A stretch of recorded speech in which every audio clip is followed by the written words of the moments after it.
Number 10. The overly polite prisoner. You've met this person, the one who apologizes when you bump into them. They thank the waiter 5 times in a row, smile too long, and nod, even when they disagree. At first glance, it looks like saint-level kindness, but underneath that politeness can hide something far darker: psychological inhibition. Chronic over-politeness is often a form of self-suppression, a silent deal we make with fear. Psychologists call this fawning, a trauma response, where the brain decides that pleasing others is the safest survival tactic. Every "it's fine when it's not fine," every forced smile is the nervous system's way of avoiding conflict that once felt life-threatening. It's not about manners, it's about control. People trapped in this pattern lose touch with anger boundaries and even identity. They become emotional mirrors reflecting others, but invisible themselves. Over time, this internal censorship can cause anxiety, somatic tension, or even memory fog, because the body constantly suppresses its real impulses. So next time someone says no worries before you've even finished stepping on their foot, realize it's not just niceness, it might be the psychological version of a hostage note. Number 9, the chronic joker. Everyone loves the funny one. The friend who can make a funeral sound like a late-night show. But here's the unsettling truth. Compulsive humor often hides a terrified mind. In psychology, it's known as deflection, using humor to avoid emotional vulnerability. Studies have found that people who joke constantly during serious conversations often show elevated levels of social anxiety and repressed anger. It's laughter, as camouflage, a psychological smoke bomb that keeps pain safely out of sight.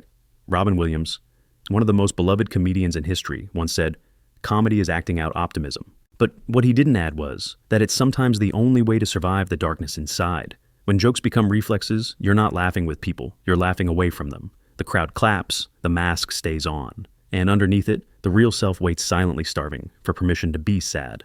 Number 8, the productivity machine. The hustle looks heroic: early riser caffeine, warrior spreadsheet samurai. But the obsession with being constantly useful is often a disguised panic. It's called hyperfunctioning anxiety, when your fear of stillness is stronger than your exhaustion. People stuck in this loop can't relax without guilt.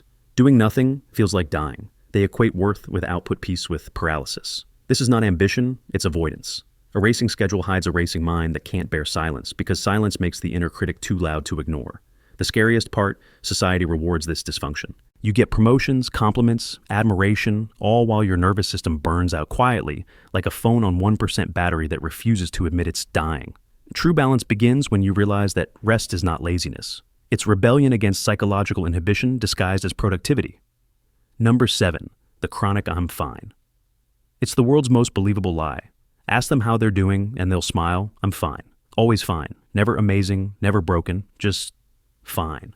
But emotional flatlining is one of the clearest symptoms of repression. It's what happens when the brain decides that showing feelings is unsafe, maybe because of childhood environments where emotions were punished, ignored, or ridiculed. Over time, the nervous system learns that numbness equals safety. These people look composed, but inside their emotions are trapped behind glass, muffled but unrelenting. Psychologists call this alexithymia, the inability to identify or describe emotions. It's not rare, it's a silent epidemic. The inhibited person becomes a ghost of themselves, calm on the outside, chaotic within. So, when someone keeps saying they're fine, remember, silence isn't peace, it's pressure pretending to be control.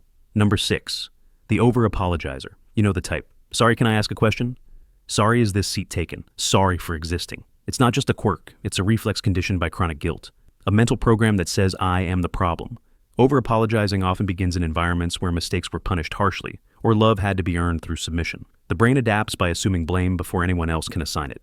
It's a self-defense strategy. If you shrink fast enough, you can't be hit. What's terrifying is that it works. Society rewards humility, and so the behavior hides in plain sight. But psychologically, every unnecessary sorry rewires the self-image, turning confidence into contrition. The person starts believing they're a burden by default, and soon they stop asking for help, for love, for anything at all. So, if you catch yourself saying sorry for bumping into a wall, it's not politeness. It's a confession your nervous system makes before your mouth does. Number 5, the emotionless expert. Picture this. You're in an argument and the other person suddenly goes completely blank. Voice, steady. Face, neutral eyes. Detached like a robot. That's emotional dissociation, a sign of deep psychological inhibition. To outsiders, it looks like maturity, calm, rational control. But in truth, it's the mind's emergency shutdown. The person's body feels unsafe, so it disconnects from emotional reality altogether. It's a survival skill learned by those who grew up around volatility, where emotion equaled danger. What's sinister about it is that it's addictive. Emotional distance feels powerful, even superior. You become untouchable, but also unreachable. Relationships start to die not from fights, but from frost. The person doesn't feel rage, grief, or joy, just the static of emotional anesthesia. And beneath that ice, the self slowly forgets what alive even means. Number 4. The pleasing perfectionist. You might think perfectionists are control freaks, but in truth most are fear addicts. The spotless room, flawless report, perfect Instagram feed all camouflage for a simple terror: I am not enough. Perfectionism is not a desire for excellence, it's avoidance of shame. Psychologists call it maladaptive perfectionism, and it's a close cousin of anxiety disorders. These people equate love with performance. If they fail, they fear they'll vanish. Ironically, the pursuit of perfection leads to paralysis. They procrastinate, sabotage, or self-criticize because nothing ever feels finished. The mind becomes a courtroom with no judge, just endless sentencing, and the cruel twist society idolizes them. We praise their high standards while ignoring the fact that they're bleeding internally from the effort to appear unblemished. The perfectionist doesn't chase success, they flee imperfection. And that's a marathon that never ends. Number 3, the chronic helper. They'll drop everything to fix someone else's problem even when no one asked. You might think it's generosity, but often it's an identity built on emotional self-erasure. The chronic helper measures self-worth by usefulness. Helping others is not an act of love. It's a strategy to avoid being abandoned. It's control disguised as compassion. They feel safest when others need them, and most lost when others don't. This pattern is so ingrained it can border on compulsive caretaking, a condition called codependency. The helper becomes addicted to rescuing others because it distracts them from their own emptiness. But the moment the crisis ends, the void returns.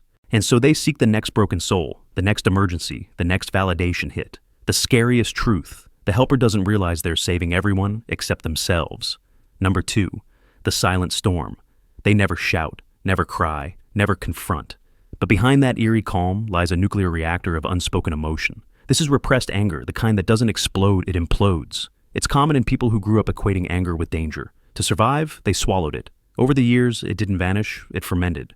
The body carries the cost: migraines, jaw clenching, gut tension, insomnia. Studies show that long-term suppression of anger increases cortisol and inflammatory response, literally poisoning the immune system. The inhibited mind confuses silence with strength.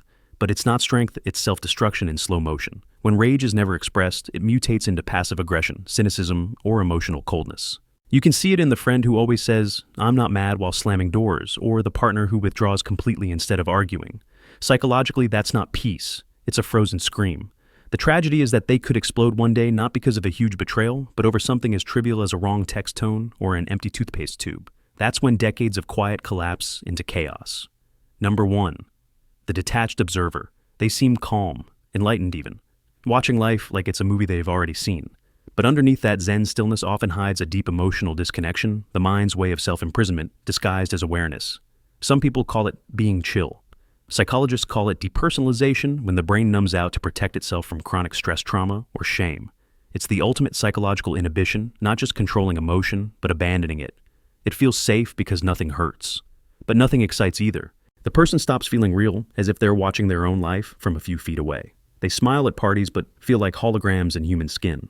This mental escape hatch can start subtly daydreaming, during stress zoning out, during intimacy, but it can expand until reality itself feels unreal.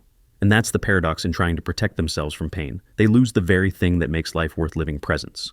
The real cure isn't snapping out of it. It's learning to tolerate emotion again, even the ugly ones. Because being human is messy, and sometimes the mess is the medicine. That's it for today. I'll be doing similar videos in the future. Subscribe to see them.